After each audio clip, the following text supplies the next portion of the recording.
नमस्ते दोस्तों, स्वागत है आपका हमारे चैनल पर। आज हम बात करेंगे एक्सेल के एक ऐसे की के बारे में जो आपका काम आसान बना सकती है और आपके बहुत उपयोगी भी हो सकती है। जी हाँ, हम बात करेंगे F4 की के बारे में।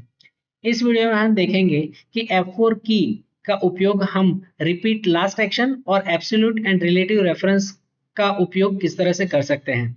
तो चलिए शुरू करते हैं। पहले हम देखते हैं रिपीट लास्ट एक्शन के बारे में। फॉर एग्जाम्पल समझ लेते हैं कि हमने इस किसी सेल का कलर मैंने येलो करके रखा है। अगर वापस मैं वही कलर कहीं और पे करना चाहता हूं तो मैं क्या करूंगा, नॉर्मली उस सेल पर क्लिक करके वापस उसका कलर मैं चेंज करूंगा। लेकिन ये ना करके आप शॉर्टकट की यूज कर सकते हैं, F4 की, जो मैं कीबोर्ड से अभी प्रेस कर रहा हूं।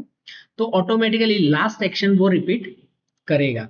जहां पे भी आप लास्ट एक्शन अप्लाई किया वो रिपीट करेगा। फॉर एग्जाम्पल ये कलर की जगह मैंने किसी रो को, ये फॉर एग्जाम्पल ये रो है, इसको मैंने सिलेक्ट करके डिलीट कर रहा हूं। डिलीट सिलेक्टेड रो। तो हमारी लास्ट सेक्शन क्या हुई? डिलीट सिलेक्टेड रो। तो अभी जब भी मैं इसको सिलेक्ट करके कीबोर्ड से F4 प्रेस करूंगा तो वो क्या करेगा, लास्ट सेक्शन को रिपीट करेगा। ठीक है, जो देखिए आप डिलीट हो रहा है। ठीक। तो लास्ट एक्शन रिपीट का मतलब क्या हो गया कि जो भी एक्टिविटी आपने लास्ट की उसे वो कंटिन्यूस फॉलो करेगा। अभी एक और एग्जांपल देखते हैं। फॉर एग्जांपल इतना सेल मैंने सिलेक्ट किया और इसको मैं कर रहा हूं ऑल बॉर्डर्स। तो अब जब भी मैं कहीं पे भी सिलेक्ट करके F4 की प्रेस करूंगा तो वो लास्ट एक्शन एक्टिविटी मेरी एग्जीक्यूट करेगा। तो आप समझ गए होंगे कि F4 की का एक उपयोग हो गया लास्ट एक्शन रिपीट करने के लिए। अभी हम देखते हैं कि एब्सोल्यूट और रिलेटिव रेफरेंस किस तरह से हम कर सकते हैं। चलिए दोस्तों, अभी दूसरा एग्जांपल हम देखते हैं एब्सोल्यूट और रिलेटिव के रिलेटेड। फॉर एग्जांपल मैं यहाँ पे कुछ नंबर्स लिख रहा हूँ, ठीक है, और यहाँ पे एक और नंबर लिख रहा हूँ 100। हमारा रिक्वायरमेंट ये है कि इन सभी को 100 के साथ यहाँ पे लिखी गई वैल्यू के साथ प्लस किया जाए। तो मैं फॉर एग्जांपल लिखता हूँ ये सेल प्लस ये सेल। तो आउटपुट आ गया मेरा 100। अभी अगर मुझे सबका करना है तो मुझे मैन्युअली जाके हर बार इस तरह से करना पड़ेगा, राइट। अगर मैं इसको कॉपी करता हूँ, ड्रिल करके कॉपी करता हूँ, तो ये टोटल नहीं कर पाता। क्यों? क्योंकि जब भी आप कॉपी करोगे तो वो क्या करेगा, सेल के ऊपर वाले सेल को रेफरेंस नीचे वाले सेल के साथ चेंज कर रहा है। ठीक है, यहाँ पे जो H5 है वो नीचे होके क्या हो जाता है H6। तो अगर ये आप एक चीज कर सकते हो, इसको मैन्युअली जाके चेंज करो। लेकिन अगर मैन्युअली चेंज नहीं करना है तो हम क्या करेंगे, उसको बनाएंगे एब्सोल्यूट रेफरेंस। ठीक है, एब्सोल्यूट रेफरेंस क्या होता है?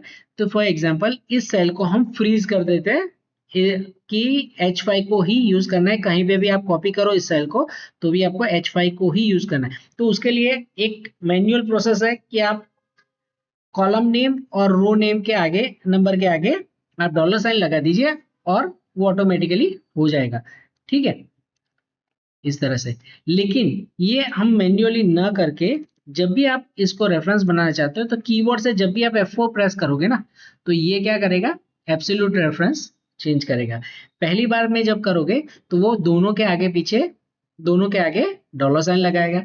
नेक्स्ट में अगर फिर से वही का वही प्रेस करोगे F4 अगेन, तो फिर रो के आगे रहेगा और कॉलम से हटा देगा। फिर से प्रेस करोगे तो कॉलम के आगे रखेगा और रो के आगे से डॉलर साइन हटा देगा, और वापस आप करोगे तो वो नॉर्मल कर देगा। तो F4 की का यूज यहाँ पे एब्सोल्यूट रेफरेंस के लिए आप यूज कर सकते हैं। अगर आप एब्सोल्यूट रेफरेंस करते हो उसको डायरेक्टली तो आपको ज्यादातर इश्यूज नहीं होंगे। देखिए, ठीक। तो ये जब आप बहुत बड़े लॉन्ग फॉर्मूला या कुछ लिखने वाले हो तो आप इजीली डॉलर साइन हर बार हर जगह पे लगाने से अच्छा है कि कीबोर्ड से जब भी आप F4 प्रेस करोगे वो ऑटोमेटिकली ले लेगा। चलिए मैं एक बार और करते हैं। फॉर एग्जांपल इसके आगे मैं लिखता हूँ H5। H5 में मैंने सिलेक्ट किया और F4 में जैसे ही प्रेस करूंगा वो ऑटोमेटिकली कीबोर्ड से डॉलर साइन लगा देगा। ठीक। तो ये दो तरीके हैं F4 का यूज। रिपीट लास्ट एक्शन के लिए भी हो सकता है और एब्सोल्यूट एंड रेफरेंस सेल के लिए भी हो सकता है। अगर आपको ये वीडियो पसंद आया हो तो कृपया लाइक और सब्सक्राइब करना ना भूलें। धन्यवाद। मिलते हैं अगले वीडियो में।